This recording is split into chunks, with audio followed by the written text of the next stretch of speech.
तो बच्चों जहाँ से हमने पिछली क्लास ख़त्म की थी वहीं से हम अपनी ये क्लास क्या करेंगे, स्टार्ट करेंगे। हम पिछली क्लास में क्या पढ़ रहे थे, फिक्स्ड इन्वेस्टमेंट के फ़ायदे। एक स्थिर निवेश बढ़ाने से क्या फ़ायदा होता है। तो बच्चों फ़ायदे क्या क्या निकल के आए। पहला फ़ायदा प्रोडक्शन कैपेसिटी बढ़ेगी। बच्चों दूसरा फ़ायदा प्रोडक्शन कैपेसिटी बढ़ी तो प्रोडक्शन क्या करेगा, ज़्यादा करेगा। प्रोडक्शन ज़्यादा होगा तो तीसरा फ़ायदा एक देश के अंदर रोज़गार का स्तर, एम्प्लॉयमेंट एंड इकोनॉमी क्या होगा, इंक्रीज़ होगा। रोज़गार के स्तर में क्या होगी, वृद्धि होगी। अगर एम्प्लॉयमेंट बढ़ेगा तो उससे एक देश में इकोनॉमिक ग्रोथ, आर्थिक वृद्धि, लोगों के पास पैसा ज़्यादा होगा तो उनका जीवन जीने का जो तरीका है वो क्या होगा, अच्छा होगा। सोचिए अगर आपके पास पैसा आता जा रहा है, आप भी करोड़पति हो गए तो आप अब किसी और तरीके से जीवन जीते, उसके बाद आपका जीवन जीने का तरीका कोई और होगा। यानी कि आपकी मांग भी बढ़ेगी, आपके पास भी गाड़ी होगी, अच्छा सा घर होगा, हर वो चीज़ होगी जो आप चाहते हो खरीदना। मतलब अगर आपके पास पैसा आएगा तो आपका तरीका जीने का वो क्या हो जाएगा, बदल जाएगा। और अगर एक देश के पास भी अगर पैसा आता रहेगा तो उस देश के पास अच्छी अच्छी सड़कें, है ना, सभी चीज़ों यानी कि जो भी हमारे पास जो रिसोर्सेज हैं उन सबका अगर फुल यूटिलाइज करेंगे तो हमारे पास जो एम्प्लॉयमेंट लेवल है एक देश के अंदर, जो खुशहाली है वो आती रहेगी। तो कोई भी देश क्या चाहता है कि मेरे देश में क्या हो, इकोनॉमिक ग्रोथ हो। तो इकोनॉमिक ग्रोथ के लिए फिक्स्ड इन्वेस्टमेंट क्या करना चाहिए, बढ़ाना चाहिए। अगर नहीं बढ़ाएंगे तो बच्चों ये कुछ भी नहीं मिलेगा हमें, उल्टा ऊपर जाने की बजाय क्या कहाँ चले जाएंगे, नीचे चले जाएंगे। अपने आप सोचो ये नहीं होता, प्रोडक्शन कैपेसिटी घटती, प्रोडक्शन कैपेसिटी घटेगी, प्रोडक्शन घटेगा तो जो ऑलरेडी काम पे बंदे लगे हुए हैं उनकी भी कोई ज़रूरत नहीं है, उनको भी भगाओ। यानी कि रोज़गार का स्तर क्या हो जाएगा, कम हो जाएगा। और रोज़गार का स्तर कम होगा, अगर फैमिली में किसी की नौकरी चली जाती है तो इनकम कम हो जाती है, और इनकम कम होने से डिमांड भी क्या होगी, कम होगी। और डिमांड कम होने से अगली बार वो प्रोडक्शन भी क्या करेगा, कम करेगा। तो बच्चों जो चीज़ें ऊपर जानी चाहिए थी वो वापस नीचे आने लग जाएंगी और हमारे लिए वो बहुत ही भयानक और बहुत ही बुरी स्थिति उत्पन्न हो जाएगी। तो फिक्स्ड इन्वेस्टमेंट के बेनिफिट आपको समझ में आए होंगे और आपको ये भी बात समझ में आ गई होगी कि एक देश के अंदर फिक्स्ड इन्वेस्टमेंट क्या करता रहना चाहिए, बढ़ाते रहना चाहिए। और दूसरी बात जो हम देख रहे हैं, जो दूसरा टॉपिक हमें पढ़ना था वो क्या पढ़ना था, स्टॉक इन्वेस्टमेंट बढ़ाने के क्या फ़ायदे हैं। स्टॉक इन्वेस्टमेंट बढ़ाने के क्या फ़ायदे हैं।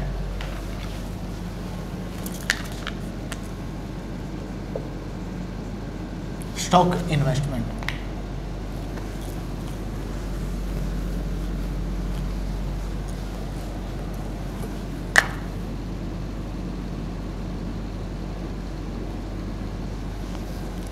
स्टॉक इन्वेस्टमेंट बढ़ा दिया। बच्चों मैंने एग्जांपल लिया था, गोदाउन के अंदर मैं माल इकट्ठा करता हुआ जा रहा हूँ।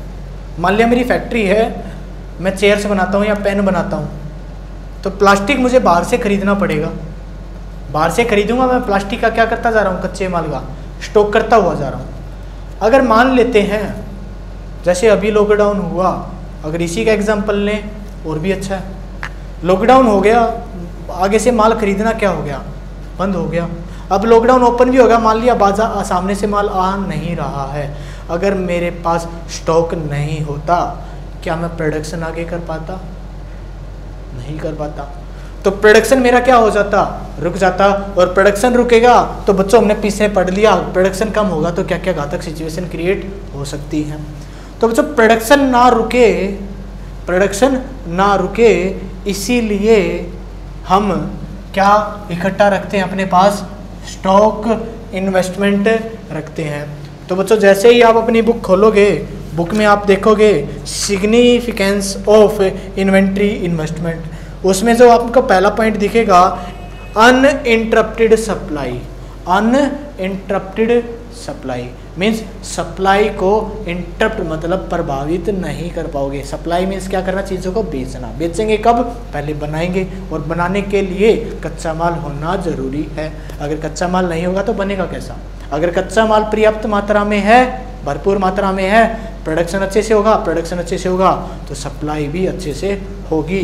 तो पहला जो इसका सिग्निफिकेंस यानी कि फ़ायदा देखा, वो फ़ायदा क्या देखा कि हम सप्लाई को प्रभावित नहीं कर पाएंगे, यानी कि सप्लाई को प्रभावित नहीं कर पाएंगे अगर हमारे पास भरपूर मात्रा में स्टॉक है। दूसरा जो फ़ायदा है वो क्या है इसका, बाई चांस अगर कच्चे माल की कीमतों में बढ़ोतरी हो गई, कच्चे माल की कीमतों में पहले के मुकाबले क्या होगी, बढ़ोतरी होगी, कीमत बढ़ गई उनकी, तो जो हमारे पास गोदाम में माल रखा, जो हमने पहले ही खरीद लिया था कीमत बढ़ने से पहले ही, लेकिन अब कोई दूसरा प्रोड्यूसर अगर आप खरीदने जाएगा तो उसको जो कच्चा माल है वो पहले के मुकाबले महंगा मिलेगा।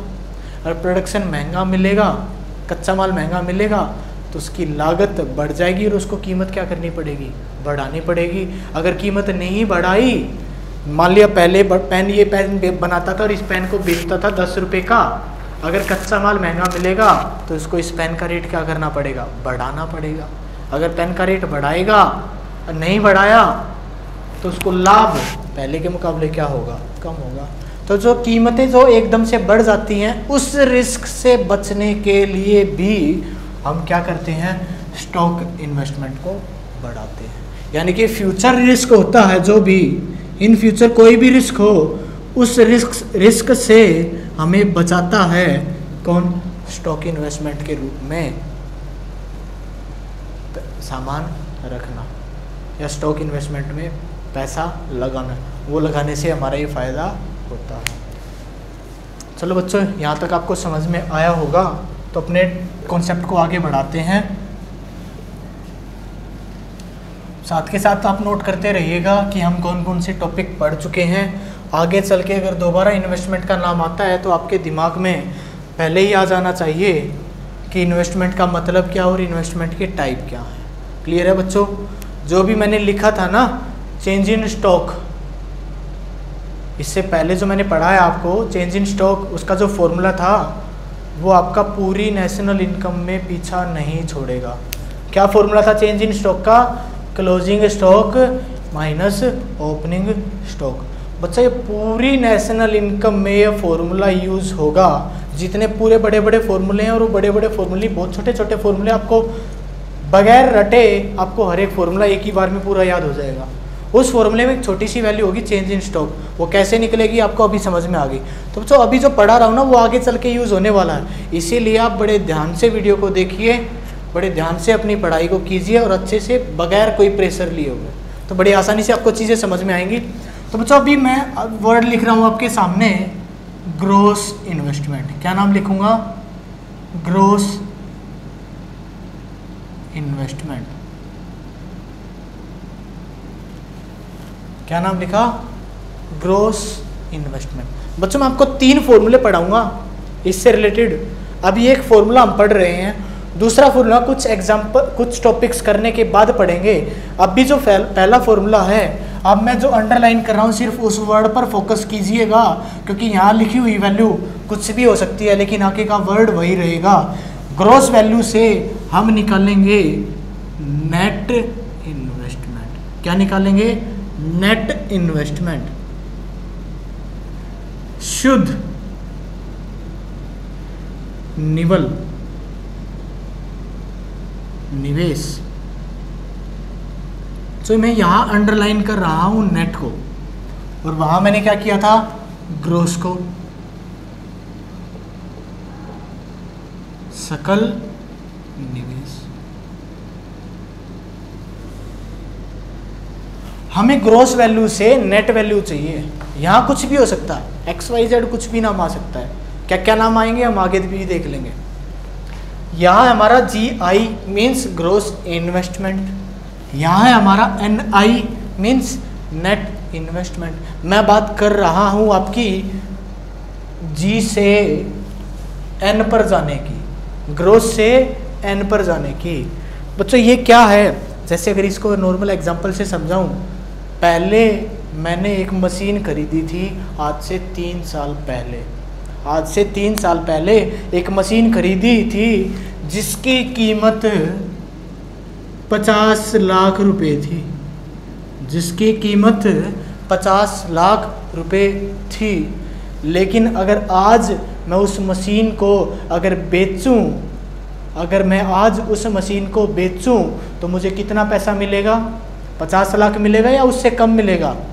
उससे कम मिलेगा, क्योंकि मैं उस मशीन को क्या कर चुका हूँ? यूज़ कर चुका हूँ, वो मशीन घिस चुकी है। इसीलिए उस मशीन की कीमत में क्या होगी? कमी होगी। मान लेते हैं आज उस मशीन की कीमत है वो कितनी है? 42 लाख रुपए। कितनी है? 42 लाख रुपीस। पहले कितनी थी? 50 लाख रुपए। कितनी वैल्यू कम हो गई? 8 लाख रुपए। 8 लाख रुपए वैल्यू कम होकर वैल्यू कितनी हो गई? 42 लाख रुपए। तो जो कम हुई वैल्यू उसको क्या बोलेंगे? यानी कि ग्रॉस इन्वेस्टमेंट में से कुछ माइनस हुआ, जिसको हम बोलेंगे डेप्रीसिएशन। डेप्रीसिएशन मीन्स मूल्य ह्रास। मूल्य ह्रास, डेप्रीसिएशन। क्या बोला? डेप्रीसिएशन। तो कुछ बच्चों को ये समझ में नहीं आया होगा ये ग्रॉस इन्वेस्टमेंट आ कहाँ से गया। तो बच्चों हमने इन्वेस्टमेंट के कितने टाइप पढ़े? 2 टाइप पढ़े। इन्वेस्टमेंट कितने टाइप का पढ़ा? 2 टाइप का। पहला कौन सा पढ़ा? Fixed investment. दूसरा कौन सा पढ़ा? स्टॉक इन्वेस्टमेंट, स्थिर निवेश, माल सूची निवेश। ये दोनों पढ़े। एक बात बताइए बच्चों, मशीन के ऊपर तो मैंने बता दिया कि मशीन की वैल्यू क्या होगी? डाउन होगी। अगर मैं एक दुकानदार होता, मैं दुकान के अंदर माल लेके आया था, मैं स्टेशनरी का ही एग्जांपल चल रहा था, मेरी स्टेशनरी की दुकान थी, मैं कॉपी लेके आया था, वो पिछले साल कॉपी आई थी, मेरी वो बिकी नहीं, लेकिन इस साल मेरी वो कॉपी बिकने जा रही है। क्या मैं उस कॉपी के ऊपर भी डेप्रीसिएशन लगाऊंगा या उतने की ही बेचूंगा जितना मैं बेचना चाहता था?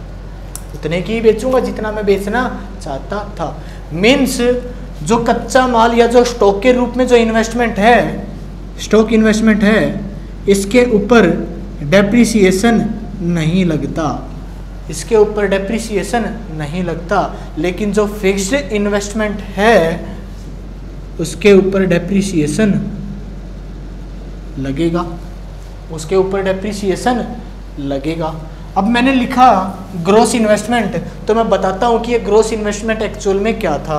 तो हमने जो फिक्स्ड इन्वेस्टमेंट पढ़ा प्लस स्टॉक इन्वेस्टमेंट पढ़ा, अगर उन दोनों को मिला के जो टोटल वैल्यू बनी इन्वेस्टमेंट, उस इन्वेस्टमेंट को हम क्या कहते हैं?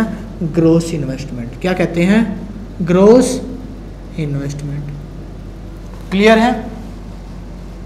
और इस ग्रॉस इन्वेस्टमेंट में से हम क्या माइनस कर दें?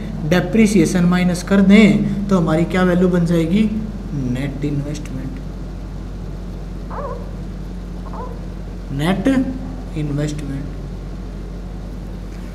स्थिर निवेश प्लस माल सूची निवेश इज इक्वल टू सकल निवेश। उसमें से हमने मूल्य ह्रास क्या कर दिया? माइनस कर दिया, तो हमारे पास जो वैल्यू आएगी वो क्या आएगी? Net investment. कौन सी वैल्यू आएगी? Net investment. तो कोई भी आपको बोले कि मेरा ग्रॉस इन्वेस्टमेंट इतना है, ग्रॉस इन्वेस्टमेंट 50 करोड़ रुपए है, तो भाई साहब 50 करोड़ रुपए आपका बहुत पहले था। आप आज की वैल्यू बताइए, आज आपके पास कितने वैल्यू है?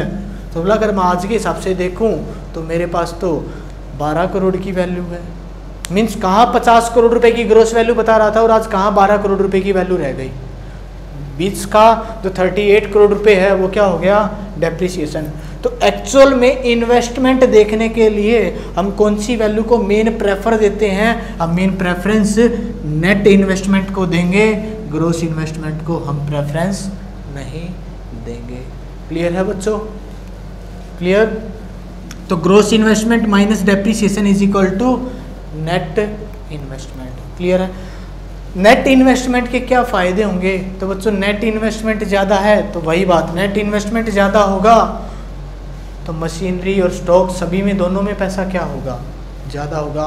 तो दोनों के जो सिग्निफिकेंस हमने पढ़े तो दोनों ही वही क्या, नेट इन्वेस्टमेंट ज़्यादा, प्रोडक्शन कैपेसिटी ज़्यादा, प्रोडक्शन ज़्यादा, एम्प्लॉयमेंट ज़्यादा, इकोनॉमिक ग्रोथ ज़्यादा होगी, सभी चीज़ों में क्या होगा, बेनिफिट होगा। तो नेट इन्वेस्टमेंट के भी सिग्निफिकेंस आपको समझ में आ गए। ग्रोस इन्वेस्टमेंट, इसके क्या पढ़ा हमने, फिक्स्ड इन्वेस्टमेंट के फ़ायदे आपको समझ में आ गए और स्टॉक इन्वेस्टमेंट के आपको फ़ायदे समझ में आ गए। तो जो मैं आपको कह रहा था कि पहला फॉर्मूला हम पढ़ेंगे तो उस पहले फॉर्मूले को आप नोट करके रखिएगा कि कोई भी ग्रोस वैल्यू से, किसी भी ग्रोस वैल्यू से नेट वैल्यू निकालने के लिए ग्रोस वैल्यू में से हम क्या माइनस कर देते हैं, डेप्रिसिएशन माइनस कर देते हैं। तो ग्रोस वैल्यू पहले की वैल्यू, नेट वैल्यू आज की वैल्यू, तो सकल वैल्यू माइनस मूल्य ह्रास इज इक्वल टू शुद्ध निवल वैल्यू। शुद्ध को ही क्या बोलते हैं, निवल। क्लियर। तो G minus depreciation is equal to N value. Clear है ना, ठीक है।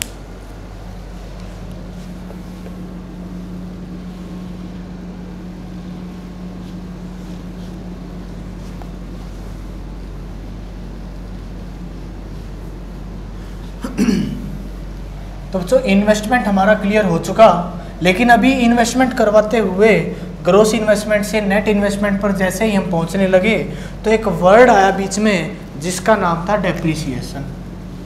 तो हमारी सुई वहीं अटक गई।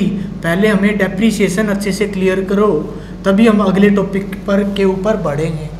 तो डेप्रिसिएशन जो मैंने लिखा, मूल्य ह्रास, उसका एक्चुअल में क्या मतलब है, वो है क्या। तो बच्चों डेप्रिसिएशन के कुछ नाम हैं, वो सभी नाम मैं एक बार लिख देता हूँ यहाँ। डेप्रिसिएशन को दूसरा नाम दिया गया normal wear and tear, normal wear and tear, सामान्य टूट फूट, सामान्य टूट फूट।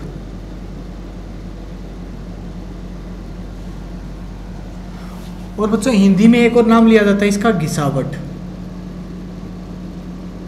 चीजें क्या हो गई, घिस गई, इसीलिए उनकी वैल्यू क्या हो जाएगी, कम हो जाएगी। बच्चों एक और नाम होता है इसका, वो नाम होता है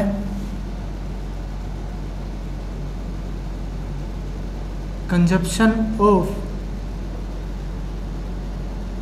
फिक्स्ड कैपिटल।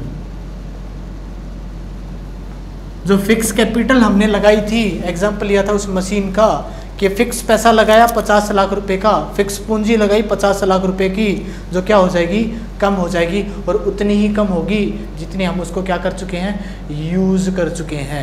तो बच्चों एक कंज्यूमर वस्तुओं का क्या करता था, उपभोग करता था, कंजप्शन करता था। तो जितना उसने कंज्यूम कर लिया उतनी वैल्यू कम हो जाएगी, बाकी बेच दो, यानी कि कंजप्शन। स्थिर पूंजी का उपभोग जितना हो गया, स्थिर पूंजी का उपभोग। तो बच्चों तीनों नाम आपको समझ में आए होंगे। किसी भी गुड्स की वैल्यू डाउन होना क्या कहलाता है, डेप्रिसिएशन कहलाता है। यानी कि जो भी वैल्यू है, जो कीमत है, वो लगातार क्या होगी, वो क्या हो जाए, कम हो जाए। लगातार नहीं, वो क्या हो जाए, कम हो जाए। 50 रुपये से 20 रुपये हो गई, वैल्यू क्या हो गई, कम हो गई, तो वो क्या है, डेप्रिसिएशन है। तो बच्चों डेप्रिसिएशन निकाला कैसे जाता है, तो यहाँ पर बहुत से अकाउंट के बच्चे होंगे, उनको पढ़ाया गया होगा कि डेप्रिसिएशन 2 टाइप का होता है। एक बोल दिया जाए लगातार 10%, हर साल 10% वैल्यू कम होगी। हर साल कितने परसेंट वैल्यू कम हो, 10%। तो एक बार बता दिया कि भाई एक बार वैल्यू थी मेरी 50 रुपये, तो हर साल 10% वैल्यू मैं घटाऊँगा, जो कि 10% मेरी कितनी है, 5 रुपये। तो हर साल मैं 5 रुपये घटाता चला जाऊँ। एक तो तरीका ये कहता है, और दूसरा तरीका कहता है कि जो भी वैल्यू आए उस वैल्यू का 10%। जैसे पहले वाले एग्जांपल में क्या हो, 50 रुपये था, 5 रुपये डेप्रिसिएशन लगा, वैल्यू होगी 45। अगले साल फिर दोबारा 5 रुपये घटेगी, होगी कितनी, 40 रुपये। फिर अगले साल फिर 5 रुपये घटेगी, कितनी होगी, 35। फिर 5 रुपये घटेगी, होगी कितनी, 30। एक तरीका ये है। दूसरा तरीका है जितनी वैल्यू कम हो गई उसी का 10%। 50 रुपये से 5 रुपये कम हुई तो 50 का 10% 5, वैल्यू कितनी होगी, 45। अब 45 का 5% कितना हो गया, 4.5। तो 4.5 माइनस होगा 45 से, तो कितना बचेगा 40.5, कितना बचेगा 40.5। क्लियर है ना। अब 40.5 का 10% कितना हो जाएगा 4.05। अब ये वैल्यू उसमें से माइनस होगी। तो ये दो तरीके हैं, उन दोनों तरीकों का इकोनॉमिक्स के डेप्रिसिएशन से कोई लेना देना नहीं है। यहाँ सिर्फ मैं बात कर रहा हूँ डेप्रिसिएशन की। तो डेप्रिसिएशन में जो वैल्यू कम हुई है वो कैसे निकाली जाती है, या कैसे पता चला कि वैल्यू डाउन होगी। तो डेप्रिसिएशन दो टाइप का है, एक है एक्सपेक्टेड, दूसरा है अनएक्सपेक्टेड। एक्सपेक्ट था प्रत्याशित,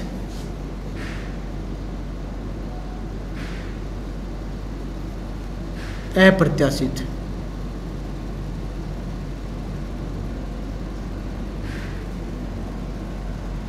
बच्चों एक्सपेक्ट हमें पता है वैल्यू डाउन होगी, जैसे आपको बताया कि पिछले साल बाइक ली, अगले साल में बेचूंगा, तो आपको पता है ना, एक्सपेक्ट है ना, पहले ही एक्सपेक्ट कर रखा ना कि वैल्यू क्या होगी, डाउन होगी।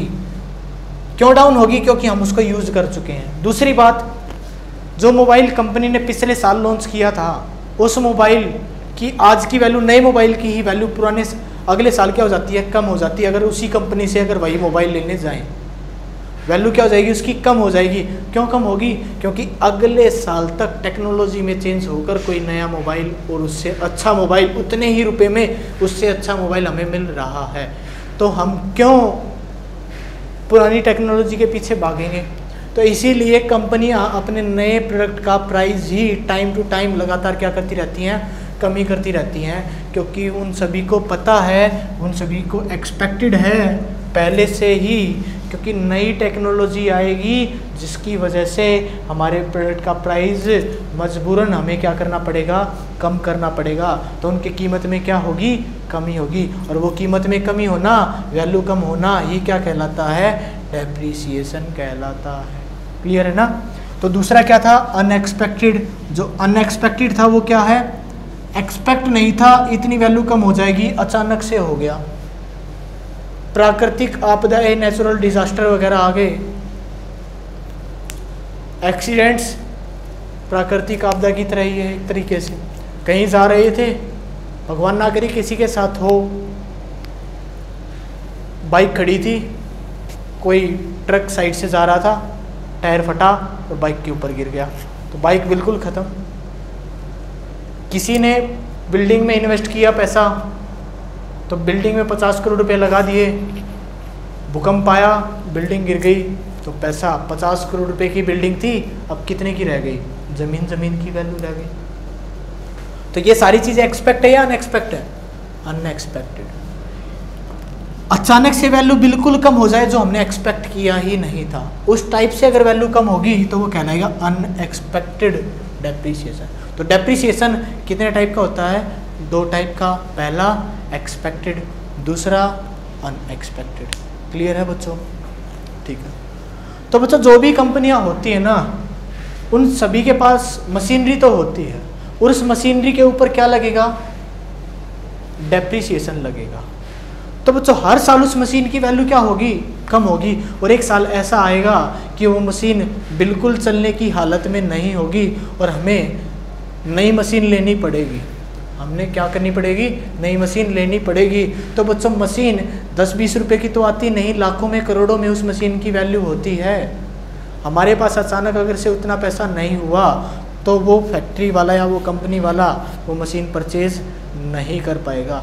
तो इसीलिए उसी प्रॉब्लम से बचने के लिए जो कंपनियां हैं उन्होंने एक अकाउंट बनाया, एक गुल्लक बनाया, जिसमें वे जो मशीन की हर साल वैल्यू कम हो रही थी उतना पैसा उस मशीन में क्या करते रहे, उस गुल्लक के अंदर वो क्या करते रहे, डालते रहे, ताकि जब ये मशीन बिल्कुल ख़राब हो तो हमारे पास अचानक से इतनी बड़ी अमाउंट में, इतने बड़े अमाउंट में पैसे की रिक्वायरमेंट ना आए जो कि हम अफोर्ड ना कर पाए।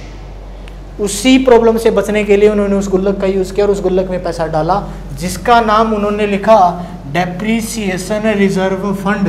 डेप्रिसिएशन को रिजर्व करने का fund, depreciation reserve fund. Depreciation reserve fund,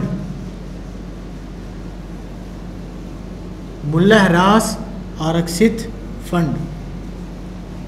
ठीक है बच्चों, अगर वो कंपनी वाले डेप्रीसिएशन रिजर्व फंड ना डालते तो क्या होता, नई मशीन लेना मुश्किल हो जाता। तो बच्चों इसके डीमेरिट्स देखेंगे, उसे क्या क्या नुकसान हो सकता था वो देखेंगे। अगर डेप्रीसिएशन रिजर्व फंड नहीं डाला तो अगले साल जो मशीन लेनी थी या कुछ टाइम बाद जो मशीन लेनी थी वो मशीन नहीं ले पाएंगे, या जितनी लेनी थी उतनी नहीं ले पाएंगे, या एक दो ले पाएंगे पैसे की कमी की वजह से। अगर मशीन कम हुई, मशीन कम होने से प्रोडक्शन कैपेसिटी, उत्पादन क्षमता,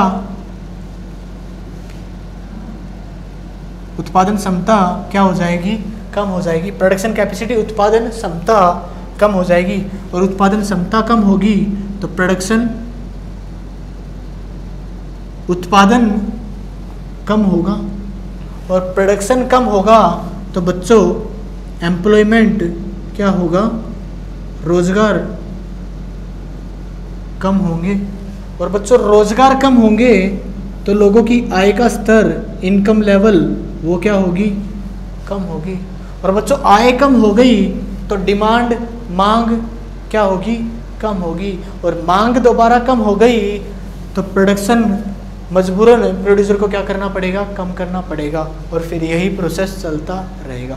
तो सोचो बच्चों, एक गुल्लक ना रखने से, यानी कि एक फंड ना डालने से कितना बड़ा नुकसान हो सकता था उस एक प्रोड्यूसर का भी और एक पूरे देश का भी। तो बच्चों मैं बार बार एक वर्ड यूज़ कर रहा हूँ, मांग। तो मैं एक आदमी की मांग नहीं कर रहा, मैं पूरे देश की मांग कह रहा हूँ। तो मैं बोल मांग रहा हूँ, आपको क्या समझना है, समग्र मांग, एग्रीगेट डिमांड। मैं समझाने के लिए आपको एक प्रोड्यूसर और एक कंज्यूमर का एग्जांपल ले रहा हूँ, लेकिन मेरा मेन इशारा किस तरफ है, पूरे देश की तरफ है। क्लियर है कि नहीं है? तो डेप्रीसिएशन रिजर्व फंड अगर नहीं डाला तो उससे क्या क्या नुकसान हो सकता है वो आपको समझ में आया? क्लियर? तो बच्चों अब तक हम क्या पढ़ चुके हैं, गुड्स के टाइप क्या पढ़ा, कंज्यूमर गुड्स, ठीक है। दूसरा क्या पढ़ा, capital goods, clear. Final goods, clear. Intermediate good, clear. Investment clear हो गया, इन्वेस्टमेंट के टाइप क्लियर हो गए, उनके सिग्निफिकेंस, वे फॉर्मूले जो हमने पढ़े वो क्लियर हो गया। अब एक कॉन्सेप्ट पढ़ा हमने डेप्रीसिएशन, वो भी आपका क्या हो गया, क्लियर हो गया। तो बच्चों अगला जो कॉन्सेप्ट है वो हम लेंगे स्टॉक एंड फ्लो। क्या लेंगे, स्टॉक एंड फ्लो। अगले टॉपिक का नाम लिख लीजिए आप, स्टॉक एंड फ्लो।